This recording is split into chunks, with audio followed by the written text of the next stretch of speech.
കൊടുത്തു കഴിയുമ്പം അതിൽ നിന്ന് കിട്ടുന്ന വലിയൊരു സ്വാതന്ത്ര്യമുണ്ട്. അത് കൊടുത്തവന് മാത്രമേ മനസ്സിലാവുള്ളൂ. അന്നാറോസ് ആദ്യം പഠിച്ച പാഠമാണ് കൊടുക്കുക എന്നുള്ളത്. അതോടൊപ്പം ഒരു കാര്യങ്ങൾ ഉറപ്പുവരുത്തി, കൊടുത്തു കഴിയുമ്പോൾ നിൻ്റെ അവസ്ഥ എന്താണെന്നുള്ളത് അവളെ ചിന്തിപ്പിച്ചിട്ടേയില്ല. പ്രിയമുള്ളവരെ, ഇന്ന് അവൾക്ക് 4.5 വയസ്സായി. ഒരുപാട് സമ്മാനങ്ങളും ഒരുപാട് അവസരങ്ങളും അവളെ തേടി വന്നുകൊണ്ടിരിക്കുക. എൻ്റെ ഒരു കുഞ്ഞു കാഴ്ചപ്പാടിൽ നിന്ന് ഞാൻ പറയുവാണെങ്കിൽ, അവൾ കൊടുത്തതിൻ്റെ 100 ഇരട്ടി ഇപ്പോൾ തന്നെ അന്നാറോസിന് കിട്ടിയിട്ടുണ്ട്. 50 ലക്ഷത്തിന് മുകളിൽ ആൾക്കാരാണ് അന്നാറോസ് കേക്കും പിടിച്ചുകൊണ്ട് നടത്തിയ യാത്ര കണ്ടത്. ആ വീഡിയോയുടെ അടിയിൽ കുറേ ആൾക്കാർ ഇങ്ങനെ പറഞ്ഞു, ആദ്യം നമ്മൾ തിന്നിട്ടേ മറ്റുള്ളവർക്ക് കൊടുക്കാവുള്ളൂ, നമ്മുടെ കാര്യം നമ്മൾ നോക്കിയിരിക്കണം. ആരെന്തൊക്കെ പറഞ്ഞാലും ഞാനും എൻ്റെ കുടുംബവും കൊടുത്തു തന്നെയാണ് പഠിച്ചത്. അതുകൊണ്ട് എൻ്റെ തലമുറയിലുള്ളവരും വലിയ സ്വാതന്ത്ര്യത്തിൽ വളരണമെന്ന് ഞാൻ ആഗ്രഹിക്കുന്നു. ഞാനതുകൊണ്ട് അന്നാറോസിനെ ഒത്തിരി ഇഷ്ടത്തോടെ പഠിപ്പിച്ചതാണ്, അന്നാറോസ് നീ കൊടുക്കണമെന്ന്. വലിയ സ്നേഹത്തോടെ പറയട്ടെ, ഈ ഭൂമിയിലെ ഏറ്റവും വലിയ മനുഷ്യരാരാന്നറിയാവോ? അവർ കൊടുക്കുന്നവർ തന്നെയാണ്. വ്യത്യസ്തമായ കളറിൽ ഉള്ളിൽ ചോക്ലേറ്റും വെച്ചുകൊണ്ടുള്ള മുട്ടായും കൊണ്ട് അന്നാറോസ് അമ്മച്ചിയുടെ അടുത്തെത്തുമ്പം അമ്മച്ചി പ്രാർത്ഥിച്ചുകൊണ്ടിരിക്കുമായിരുന്നു. ഒറ്റ നോട്ടത്തിൽ അതെന്നാന്ന് പോലും മനസ്സിലായില്ല. അമ്മച്ചി മുട്ടായ തിന്നോന്ന് പറഞ്ഞപ്പോഴാണ് പാവം അമ്മച്ചിക്ക് അത് മനസ്സിലായത്.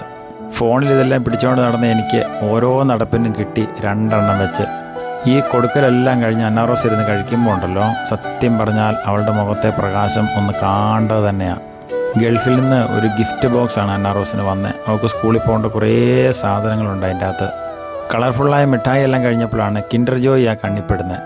തുല്യമായി തന്നെ എല്ലാവരുടെ വയലും കിൻഡർ ജോയ് എത്താൻ അവൾ ഉത്സാഹിച്ചു. അന്നാറോസ് നീ തന്നെ തിന്നോന്ന് ആരും പറഞ്ഞുമില്ല. ഈ കിൻഡർ ജോയ് ഒക്കെ ബ്യൂട്ടിഫുൾ ആണെന്ന് എങ്ങനെയാണെന്നറിയാവോ? കൈ കിട്ടുന്നത് തന്നെ വലിച്ചു വാരി തിന്ന് കുറേ അവിടെ ഇവിടെ തേച്ച് വെക്കുമ്പോഴല്ല, അത് കുഞ്ഞു പിള്ളേരെ നല്ല രീതിയിൽ ഷെയർ ചെയ്യാനും കൂടെ പഠിപ്പിക്കുമ്പോഴാണെന്ന് ഞാൻ പറയും.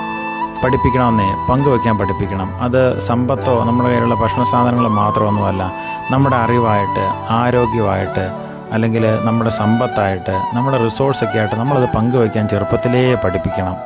അതിനെന്നറിയാമോ, പങ്കുവയ്ക്കുന്നവർ ഈ ഭൂമിയിൽ നിലനിൽക്കുക എന്നുള്ളത് ഭൂമിയുടെയും കൂടെ അവകാശമായി മാറും.